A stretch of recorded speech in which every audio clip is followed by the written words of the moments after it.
Dana istječe rok da se čelnici u Bosni i Hercegovini dogovore o pravednom načinu izbora predsjedništva.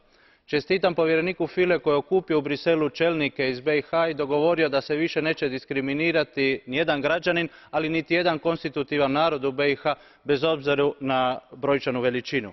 Međutim, izgleda da se oni čelnici koji zastupaju politiku centralizma u Federaciji, čim su se vratili u Sarajevo, počeli raditi protiv briselskog dogovora, protiv ravnopravnosti naroda.